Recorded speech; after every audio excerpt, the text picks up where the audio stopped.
জানবো অটোক্যাডের welcome screen সম্পর্কে, কিভাবে একটি নতুন ড্রয়িং ফাইল ওপেন করতে হয়। দেন আমরা application menu, quick access toolbar, title bar, ribbon tab, B cube, navigation bar, command bar, status bar, এই জিনিসগুলো আমরা দেখবো।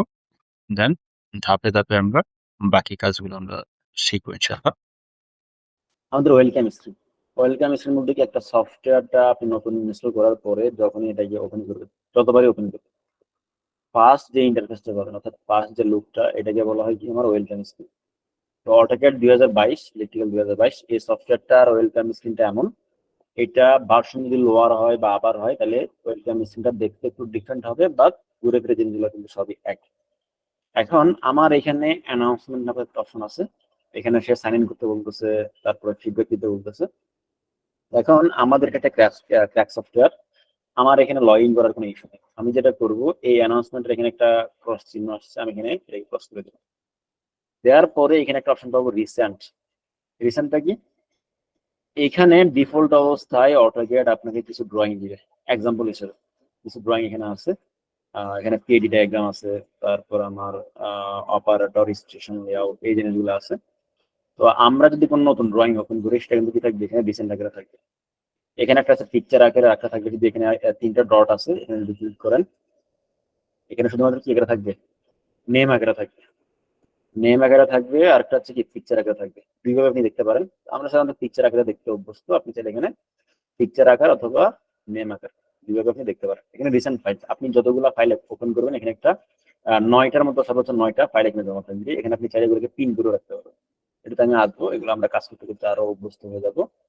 এরপরে এখানে যে অটোক্যাড ইলেকট্রিক্যাল, এখানে ওপেন নিউ, মানে আমি একটা নতুন ড্রয়িং ওপেন করবো, তাহলে আমি নিউতে দিব। যদি ওপেনে দিতে কি হবে, আমার পূর্বে কোনো ড্রয়িং আমি করে রাখছি, সেটা যদি ওপেন করতে হয় আমার নির্দিষ্ট লোকেশন থেকে, তাহলে আমি এখানে নিউতে দিব। আর এই পাশে একটা অপশন দেখতেছেন প্রজেক্ট ম্যানেজার, এইটা আপাতত আমাদের প্রয়োজন না। আমরা যেটা করবো, এখান থেকে এটাকে ক্রস করে দিব। এখানে যে আপনি একটু কজর আইকনটা রাখেন, রাখার পরে আমার এখানে একটা ক্রসের সিম্বল দেখা যাচ্ছে, আপনি যাচ্ছে এখানে একটা ক্লিক করে দিবেন। এখানে আমার এই দুইটা, আমার অ্যানাউন্সমেন্ট, আমার প্রজেক্ট ম্যানেজার, দুইটাকে আমি যখন ক্লোজ করে দিলাম, তখন আমার টোটাল লুকটা এরকম আসছে। এখানে যা দেখছে এগুলো কিছু কিন্তু এখন কাজ করবে না। উপরে যতগুলো প্যানেল দেখা যাচ্ছে এগুলো কিছু কাজ করবে না। আর এই কোণা যেটা দেখতেছেন এ ই লেখা, এটা হচ্ছে, আপনি যেখানে ক্লিক করেন, এটা হচ্ছে অ্যাপ্লিকেশন মেনু বলা হয় এটাকে। এখানেও নিউ ওপেন, মানে একটা নতুন ড্রয়িং খুলবেন, ওপেন চালু করবেন, তারপরে সেভ কৃত ড্রয়িং ওপেন করবেন। এখানে কি দেখাচ্ছে, এখানে কিন্তু রিসেট কিছু কাজ বাজ, তারপর আমার ড্রয়িং রিকভার, এই জিনিসগুলো দেখা যাবে। এখানে আমি টোটাল এখানে যা দেখতেছি, আমার ওয়েলকাম স্ক্রিনের এই অংশটা যা দেখবো, আমার অ্যাপ্লিকেশন মেনুতে আমি কি সেম জিনিসগুলো দেখি। Okay fine. এখন আমি ধরেন একটা নতুন ড্রয়িং ওপেন করবো, কারণ আমাকে তো ড্রয়িং এর কাজগুলো কি ড্রয়িং এ গিয়ে করতে হবে, তাই না? ড্রয়িং ওপেনিং যে টপিক গুলো রাখছে, এই যে আমাদের সেকেন্ড টপিক ড্রয়িং ওপেনিং। এখন কিভাবে করবো, আমি চাইলে এখানে নিউতে ক্লিক করতে পারি, এখানে ক্লিক করতে পারি, অথবা অ্যাপ্লিকেশন মেনু থেকে এখানে ক্লিক করতে পারি, অথবা এই যে স্টার্টের পাশে দেখেন একটা ছোট প্লাস আইকন আছে, এই প্লাস যদি আপনি কজর আইকনটা রাখেন, সে দেখা যায় কি নিউ ড্রয়িং। আমি এই প্লাসে ক্লিক করলাম, প্লাসে ক্লিক করার পরে সে একটু সময় নিবে, একটু সময় নিয়ে সে আমাকে অন্য একটা সেকশনে নিয়ে আসছে। ঠিক আছে, এই সেকশনটাকে বলা হয় আমার ইউজার ইন্টারফেস। এই জিনিসটা এগুলো একটু লোড হবে, আপনাকে প্রথম অবস্থায় একটু সময় দিতে হবে, যেহেতু আমি সফটওয়্যারটা রেজিস্টার্ড দিচ্ছি, একটু স্লো করতেছি। আমি আশেপাশে কিছু সফটওয়্যার কেটে দিই, স্লাইড গুলা এগুলো আপাতত কেটে দিই। এক্সেল শিটটা এটা এখন আপাতত লাগবে না।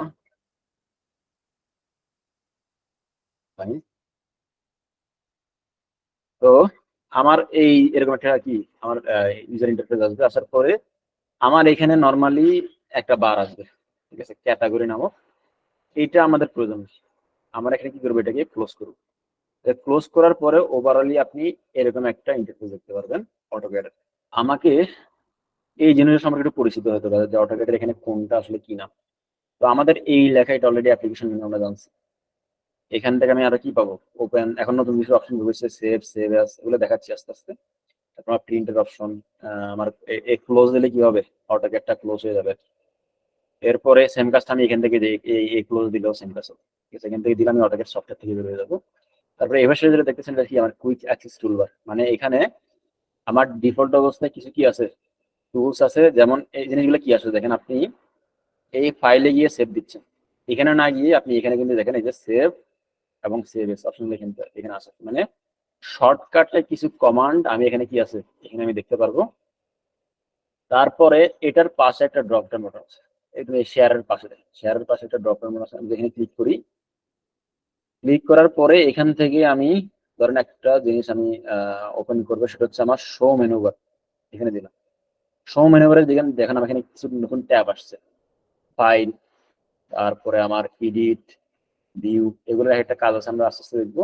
বাট ফাইলে ক্লিক করলে কি পাবো, সেম আমার নতুন ড্রয়িং ওপেন করা, সেভ করা, সেভ এস করা, এই জিনিসগুলো, এই যে প্রিন্ট করা, এই জিনিসগুলো এখানে পাবো, মানে অ্যাপ্লিকেশন মেনুতে যা যা পাইতাম ওই জিনিসগুলো এখানে পাবো।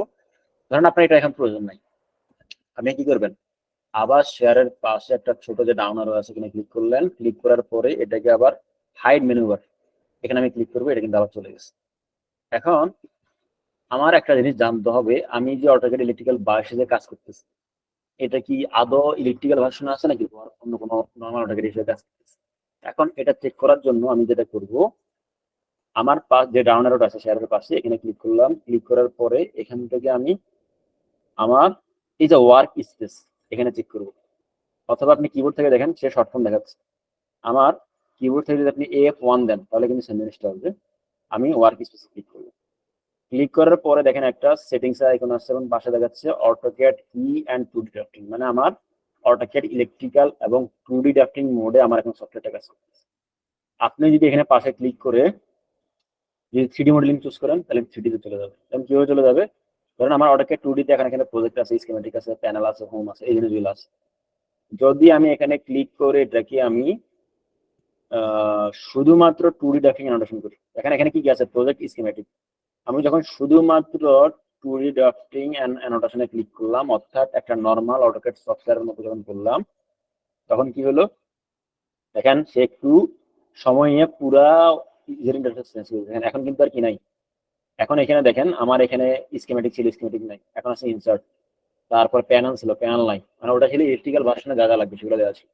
এখন কিন্তু এই জিনিসগুলো এখানে নাই, তার মানে আমার এই সফটওয়্যারটা এখন as like a normal AutoCAD software হিসেবে কাজ করতেছে। আপনার কাছে নর্মাল অটোক্যাড সফটওয়্যার থাকবে, যেখানে একটা ভার্সন থাকলেই হবে, আমরা যেখানে একটাতে কাজ করতে পারবো, ঠিক আছে। এরপরে যে আপনি এখানে ধরেন এই ওয়ার্ক স্পেসটা আবার কি হয়ে গেছে, হাইড হয়ে গেছে, আপনি আবার ডাউনলোডে ক্লিক করলেন, ক্লিক করে আবার ওয়ার্ক স্পেস চেক করবেন।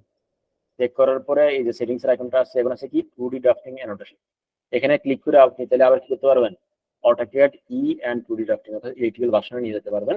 তো আমি এখানে ওটাতে নিচ্ছি না, আমার 2D ড্রাফটিং থাকার পরে আমার এই যে অটোক্যাড ইলেকট্রিক্যাল লেখা পাশে লেখা আমার ড্রয়িং 1, এটা হচ্ছে কি টাইটেল বার, মানে এই পাশে যে ড্রয়িংটা আছে এটা কি নামে আছে সেটা টাইল এখানে শো করবে। এখন দেখেন আমার যে ড্রয়িং, এটার নাম হচ্ছে ড্রয়িং 1, ঠিক আছে, ড্রয়িং 1। এখানে কত এখন দেখলে 3টা ফাংশন শো করবে, মডেল লেআউট, আমার লেআউট 2। আপনি সবসময় কোথায় থাকবেন, আমার মডিউল আমি থাকবো, ঠিক আছে। এখান থেকে নেওয়া যাবে, আপনি যদি পাশে এখানে ক্লিক করেন এখানে আমার কিন্তু পুরো জিনিসটা চেঞ্জ হয়ে গেছে। যদি কখনো এমন হয় তাহলে আপনি কি করবেন, আবার এখান থেকে যে ড্রয়িং এর যে নামটা এখানের উপরে জাস্ট কত এখানটা রাখবেন, রাখার পর আমি চলে যাবো কোথায়, মডেলে ক্লিক করব, আমার ওয়ার্ক স্পেসটা কিন্তু আগের মতো ঠিকঠাক হয়ে যাবে। এরপর এটা হচ্ছে টাইটেল বার, তাহলে আমি ড্রয়িং যে নামে আমার ড্রয়িংটা সেভ করা থাকবে ওই নামটা এখানে শুরু করবো। তারপর এখানে শেয়ার অনেক কিছু আছে, এখানে আমি ধরি না সাধারণত, সাইন ইন, তারপরে সার্চ। এখন আমার মূল কাজ হচ্ছে এই জায়গাটা, এই যে এখানে আপনি দেখতেছেন হোম, এটা কিন্তু হোমের ভেতরে draw, modify, annotation, layer, block, properties, group, এই অটোক্যাড সফটওয়্যারটা চালাতে সক্ষম এগুলো, এটা বলতে হলে আপনাকে অবশ্যই মাস্টবি এই কমান্ড গুলার ইউজটা বুঝতে হবে। এখন এই যে হোমটা, এটাকে পুরোটাকে বলা হচ্ছে কি রিবন ট্যাব, ঠিক আছে, রিবন ট্যাব বলা হয় এই পুরোটাকে। এখন রিবন ট্যাবের মধ্যে ড্র একটা প্যানেল, মডিফাই একটা প্যানেল, অ্যানোটেশন একটা প্যানেল, এক একটা কাজ, ঠিক আছে। এগুলো সম্পর্কে আমরা বিস্তারিত করবো সামনের দিকে। এখন আমার এখানে একটা আইকন দেখা যাচ্ছে, এটা হচ্ছে কি আমার ভিউ কিউ, মানে আমার ড্রয়িংটা এখন কোন পজিশনে আছে। আমার ড্রয়িং এর এখন উপরের পাশটা এই যেটা আমি নাড়াচ্ছি, আমার কার্সরের যে আইকনটা, এটা দিকে উপরের পাশটা হচ্ছে আমার কি নর্থ, নিচের দিকে যদি আসি এটা হচ্ছে আমার কি সাউথ, আমার বাম পাশটা হচ্ছে ইস্ট, সরি ওয়েস্ট, আমার ডান পাশটা কি ইস্ট। তাহলে এই বি কিউবটা আমি চাইলে ঘুরাতে পারি, কিভাবে ঘুরাবো? এই যেখানে একটা আমার দুটা চিহ্ন আছে, দেখে নেবি এখানে আমার ড্রয়িংটা এখন ঘুরে গেছে। এখন আমার উপরের পাশটা কি ইস্ট, নিচের পাশটা ওয়েস্ট, বাম পাশটা নর্থ, এরপরে সাউথ। আপনি আবার এটাকে ঘুরালেন, আবার ঘুরলেন। এখন যে ভিউটা দেখতেছি এটা কি টপ ভিউ। আমি এটাতে আসবো, এরপরে এখানে আসলাম, right? তাহলে আমি আবার কি এটাকে ঠিক জায়গায় নিয়ে আসছি, নর্থ এবং সাউথ। আমাদের যে কোনো ড্রয়িং আমরা যখন হাতে পাবো, এটার স্ট্যান্ডার্ড হচ্ছে উপরের পাশটা হচ্ছে নর্থ, নিচের পাশটা সাউথ, আমার লেফট সাইডটা হচ্ছে ওয়েস্ট, রাইট সাইডটা কি ইস্ট। এখন এটা টপ ভিউ। আপনি যদি এখানে ক্লিক করে ধরেন এখানে একটা হোমের সিম্বল আছে, এটা হচ্ছে আইসোমেট্রিক ভিউ।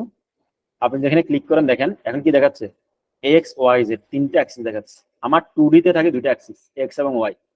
আর 3D তে এখন 3D মোডে দেখাচ্ছে জেড অ্যাক্সিস তিনটা মোড থাকে। তো এখন আমার আইসোমেট্রিক ভিউ নিয়ে আমার আপাতত এখন কাজ নাই, আমার এই কাজগুলো পরে। এখন আমি আবার টপে ফেরত যাবো, তাহলে কি করবো? এই যে এখানে লেফটে ক্লিক করলে লেফট থেকে দেখাবে, আবার এখানে ক্লিক করলে রাইট থেকে দেখাবে, ব্যাক এটা ব্যাক পাশ থেকে দেখাচ্ছে, এটা রাইট, এটা আমার লেফট। তাহলে আমি যদি এই যে আপ আর উপর দিকে যেটা আছে এখানে ক্লিক করি, তাহলে এখন আমার কোথায় চলে আসছে, টপে আমি চলে আসছি। মানে এভাবে আপনাকে ঘুরে ঘুরে কি করতে হবে, এটাকে একটু ফিক্স করে নিতে হবে। তাহলে এটা আমার ভিউ।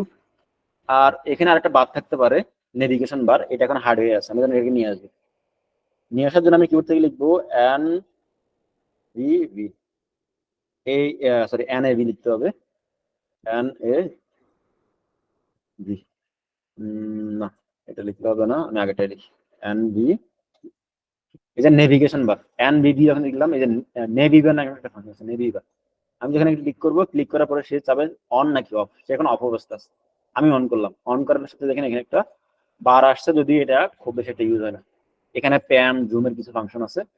পেন টুলটা কি এটা পর আসতেছে। আমি আমি আপাতত মানে ধরেন আমি একটু জুম করলাম, কিভাবে জুম করতে সেটা পর আসতেছে। জুম করে আমি এই প্যান টুলটা নিয়ে এভাবে যদি আমি এই যে হাতের একটা সিম্বল আসছে, আমি এখন মাউসের লেফট বাটন চেপে ধরবো, ধরার পর এটা আমি কি সরিয়ে সরিয়ে দেখবো। মানে একটা জুমিং পয়েন্টে আমি আমার পুরো ড্রয়িংটা কি করতেছি, একটু জুম করে করে দেখতেছি। এটাকে বলা হয় আমার কি পেন টুলের কাজ এটা। এরপর আমি স্কেপ দিব, কোনটা কখন কি করবেন না করবেন এটা আমি আরো আলোচনা থাকবে। এখন আমি জাস্ট ওভারভিউটা দিচ্ছি। এটা নেভিগেশন বার, এটা আপাতত লাগতেছে না, আমি এটাকে ক্রস করে দিব। ক্রস করে দেওয়ার পরে ব্ল্যাক কালার গ্রিড ঘর কাটা, এটাকে বলা হয় একটা গ্রাফ পেপার মধ্যে, এটা বলা হয় ইউজার ইন্টারফেস। মানে আমার ড্রয়িং এ যত কাজ আছে সবকিছু এখানে করবো। এখন এই যে নিচে দেখতেছেন একটা টাইপের কমান্ড, এটাকে বলা হয় কমান্ড বার। আপনার যদি কমান্ড বারটা না থাকে, ধরেন কোনো কারণে আমি এখানে ক্লোজ দিলাম, এটা চলে গেল, সে চাবে পারমিশন যাচ্ছে, সে ক্লোজ হবে কিনা, ইয়েস দিলাম, ক্লোজ হয়ে গেল। এখন এটাকে ফেরত আনবো কিভাবে? এটাকে ফেরত আনার জন্য আমি কিবোর্ড থেকে লিখবো কন্ট্রোল 9। কন্ট্রোল 9 যখন লিখছি দেখেন এটা আবার চলে আসছে। কমান্ড বারটা খুব ইম্পর্টেন্ট, এটাকে হাইড করা দরকার, ঠিক আছে? তারপর নিচে দেখতেছেন এই যে আমার মডেল, এই পুরা অংশটাকে বলা হয় আমার কি স্ট্যাটাস বার। মানে আমি আমি এখানে যে ড্রয়িং গুলো করবো সেগুলা পরিবেশটা কেমন হবে, আমি কি একটা লাইন সোজা আঁকতে পারবো নাকি ইচ্ছা মতো আমি বাঁকা আকারে আঁকতে পারবো, সেটা ডিপেন্ড করবে এখানে আমি কোন মোডটা অন করছি। মানে আমার পুরা ওয়ার্ক স্পেসের আমার ড্রয়িং পরিবেশ যেটা সেটা কন্ট্রোল করবে আমার এই স্ট্যাটাস বারটা। খুবই ইম্পর্টেন্ট একটা ফাংশন। তাহলে স্ট্যাটাস বার এটা আহ, কিভাবে কাস্টমাইজ করবো না করবো সেটাতে পড়া আসে। তাহলে এই মোটামুটি এগুলো হচ্ছে কি আমার একটা অটোক্যাড আমি ওভারভিউ দিলাম আপনাকে।